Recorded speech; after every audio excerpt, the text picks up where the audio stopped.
जय श्री राम।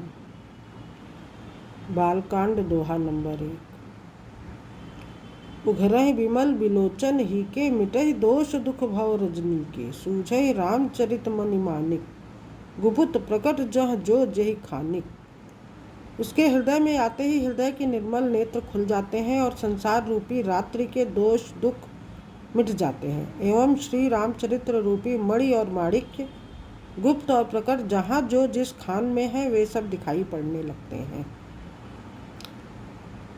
जथा सुअंजन अंजि दृग, साधक सिद्ध सुजान। कौतुक देखत शैल बन, भूतल भूरि निधान।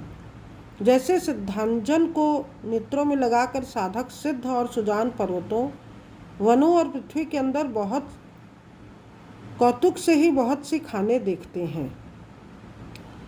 गुरुपद रज मृदु मंजुल अंजन, नयन अमीय दृग दोष विभंजन। तेहि करि विमल विवेक विलोचन, बरनौ रामचरित भव मोचन।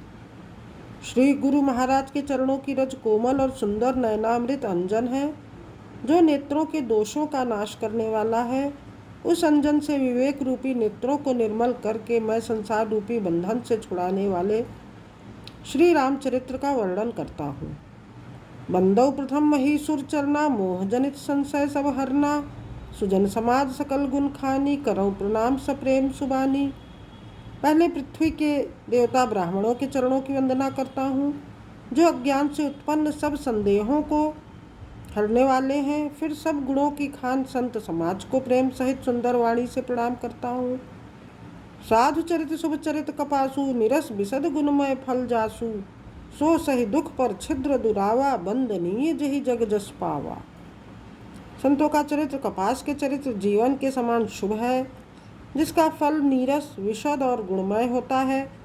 कपास की डोडी नीरस होती है। संत चरित्र में भी विषयासक्ति नहीं है, इससे वह भी नीरस है। कपास उज्जवल होता है, संत का हृदय भी अज्ञान और पाप रूपी अंधकार से रहित होता है, इसलिए वह विशद है। और कपास में गुण तंतु होते हैं, इसी प्रकार संत का चरित्र भी सद्गुणों का भंडार होता है, इसलिए वह गुणमय है।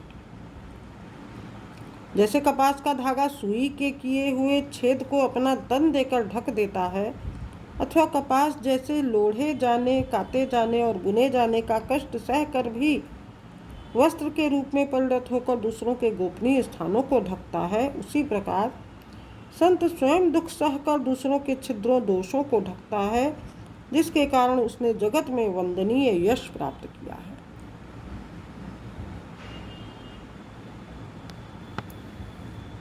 मुद मंगलमय संत समाजू, जो जग जंगम तीरथ राजू। राम भक्ति जह सुरसरी धारा, सरसई ब्रह्म विचार प्रचारा।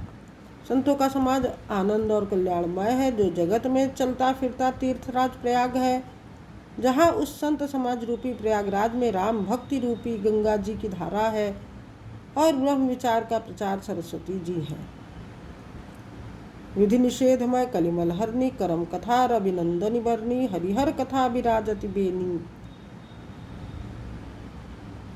सुनत सकल मुद मंगल देनी। विधि और निषेध, यह करो और यह न करो रूपी कर्मों की कथा कलयुग के पापों को हरने वाली सूर्य तनया यमुना जी हैं। और भगवान विष्णु जी और शंकर जी की कथाएं त्रिवेणी रूप से सुशोभित हैं, जो सुनते ही सब आनंद और कल्याणों को देने वाली हैं। बटु विश्वास अचल निधर्मा, तीर्थ राज समाज सुकर्मा। सबहि सुलभ सब दिन सब देसा, सेवत सादर सुमन कलेसा। उस संत समाज रूपी प्रयाग में अपने धर्म में जो अटल विश्वास है, वह अक्षय वट है, और शुभ कर्म में ही उस तीर्थराज का समाज परिकर है। वह संत समाज रूपी प्रयागराज सब देशों में सब समय सभी को सहज ही में प्राप्त हो सकता है, और आदर पूर्वक सेवन करने से क्लेशों को नष्ट करने वाला है। अकथ अलौकिक तीर्थ राव, दे सद्य फल प्रगट प्रभाव। वह तीर्थराज अलौकिक और अकथनीय है एवं तत्काल फल देने वाला है, उसका प्रभाव प्रत्यक्ष है। सुनि समुझहि जन मुदित मन, मज्जहि अति अनुराग। लहहि चारि फल अछत तनु, साधु समाज प्रयाग। जो मनुष्य इस संत समाज रूपी तीर्थराज का प्रभाव प्रसन्न मन से सुनते और समझते हैं, और फिर अत्यंत प्रेम पूर्वक इसी में गोते लगाते रहते हैं। वे इस शरीर के रहते ही धर्म, अर्थ, काम, मोक्ष चारों फल पा जाते हैं। दोहा नंबर 2। जय श्री राम, जय श्री सीताराम चंद्र जी।